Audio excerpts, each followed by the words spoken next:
Olá, peritos! Meu nome é Agenor Zaparoli e eu trabalho como perito judicial e assistente técnico nas horas vagas. O tema de hoje é: uma perícia, ela pode ter mais de um perito ao mesmo tempo? A resposta é sim. São as famosas perícias complexas. O que o CPC fala das perícias complexas? Quando a perícia, o objeto da perícia, envolve duas ou mais competências distintas, o juiz pode nomear mais de um perito para a elaboração dos laudos, né? E aí como que funciona a nomeação?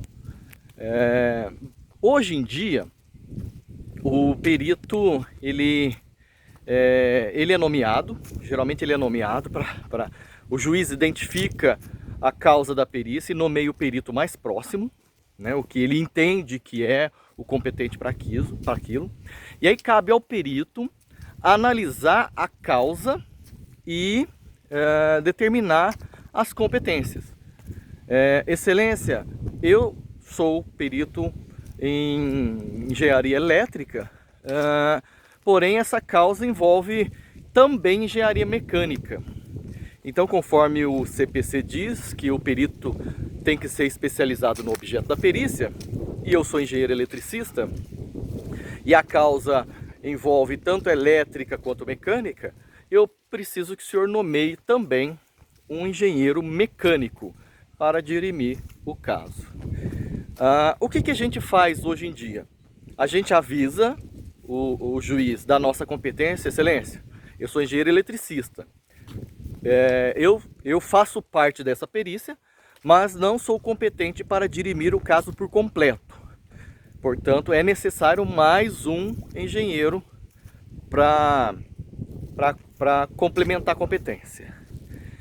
E você pode dizer, ó, ou o senhor nomeia um novo perito para trabalhar em concomitância comigo, ou da sua autorização eu indico um assistente técnico, engenheiro mecânico de minha confiança, para elaborar os trabalhos juntamente comigo.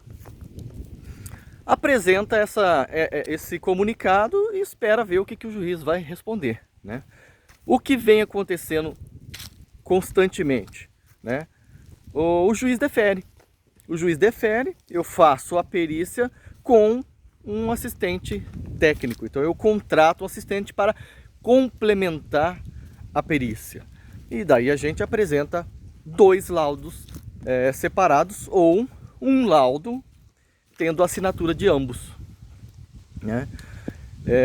Então essa é a famosa perícia complexa, quando envolve mais de uma competência, né? Mais de uma área de atuação, né?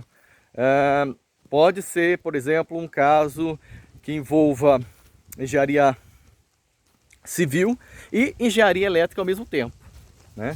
Como o objeto da perícia, como o CPC diz que o perito tem que ser especializado no objeto da perícia, o engenheiro civil não pode laudar algo que seja da elétrica. Apesar dele ter competência para construção de uma residência de até, não sei se é 1 ou 2 andares, e ele mesmo fazer a parte elétrica, ele não é especializado no objeto da perícia. O CPC é que diz isso, não é o CREA que comanda essa área. Então, o objeto da perícia deve ser de extrema especialidade do engenheiro. Então, lembrando, o engenheiro civil, ele pode e ele faz laudo em cima da engenharia civil, mas não pode fazer laudo da engenharia elétrica, por exemplo. Não pode fazer laudo da engenharia mecânica. Apesar do engenheiro ser especializado, o engenheiro civil mexer, né, com estrutura mecânica, ele não é especializado na mecânica, por exemplo, em estruturas metálicas. Estruturas metálicas, a especialização é engenheiro mecânico. Então, cada um na sua área, né? E não é o um engenheiro ou outro que vai determinar isso, não é o CREA que vai determinar isso. Quem determina é o CPC. Ele que fala que tem que ser o especializado no objeto da perícia. Se fosse simplesmente para o juiz nomear um perito, tudo bem, aí escolheria um perito e o mais próximo possível, né? Mas o CPC deixa bem claro, tem que ser especializado no objeto da perícia. E o objeto da perícia ele pode envolver mais de uma competência. Então, a partir de 2015, o novo CPC, perito, você tem que começar a se atentar a isso. Porque se o advogado ele te impugnar por essa questão, pode ser que você tenha seu laudo derrubado, a sua nomeação descaracterizada, a sua suspeição levantada, e você pode ter que devolver o valor já recebido em dobro, ser processado por imperícia e consequências, ser afastado da perícia de novas perícias por 2 anos, que o CPC fala, né, da comprovação de um dolo aí, de uma culpa, você pode ser afastado. Então, você, perito, atente-se a isso. O objeto da perícia tem que ter um perito especializado nele, tá? Agora, se eu sou um engenheiro eletricista, por exemplo, me chamaram para fazer alta tensão. Eu sou especializado no objeto da perícia? Sou, porque eu tenho uma graduação que me compete. Eu tenho proficiência, na verdade. Pode ser que eu não tenha proficiência no objeto da perícia, mas eu sou especializado, né? Eu tenho a minha especialidade voltada para engenharia elétrica. Então, tudo dentro da engenharia elétrica eu sou competente, eu sou especializado, né? Agora, eu não sou, por exemplo, competente ou especializado para dar um parecer em cima de uma sapata da engenharia civil, por exemplo, né? Eu sou especializado em telecomunicações. Na minha graduação eu tenho incluso o artigo das telecomunicações, porque eu estudei telecomunicações na minha graduação. Mas eu sou especializado em telecomunicações? Eu entendo que não. Eu entendo que, como existe a engenharia de telecomunicações, um engenheiro de telecomunicações deve ser nomeado caso envolva elétrica e telecomunicações ao mesmo tempo.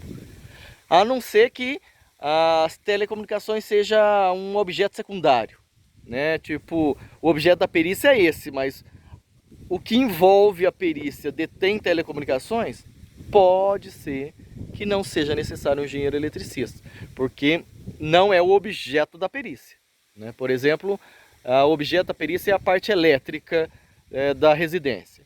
Porém, o raio pode ter caído na linha da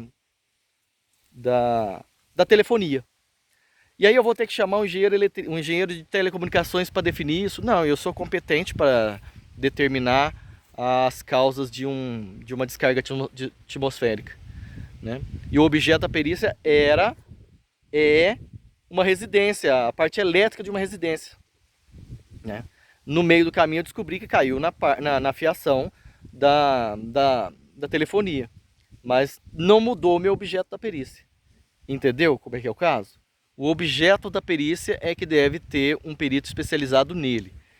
Mesmo a fiação de telecomunicações, o meio telecomunicações, ele foi aderido como um objeto secundário ao objeto principal.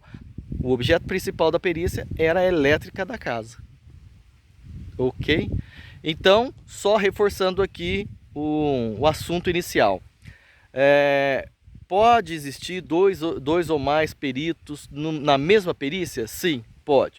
Tanto o juiz pode nomear, quanto você pode sugerir ao juiz da sua identificação que é necessário um novo perito, um outro perito para complementar, você pode sugerir também que você contrate um engenheiro, um outro profissional especializado para complementar a competência. E aí o juiz vai decidir se ele nomeia ou se ele autoriza você a contratar alguém para complementar. Beleza, pessoal? Tendo dúvidas, pergunta aqui embaixo. Grande abraço e até a próxima!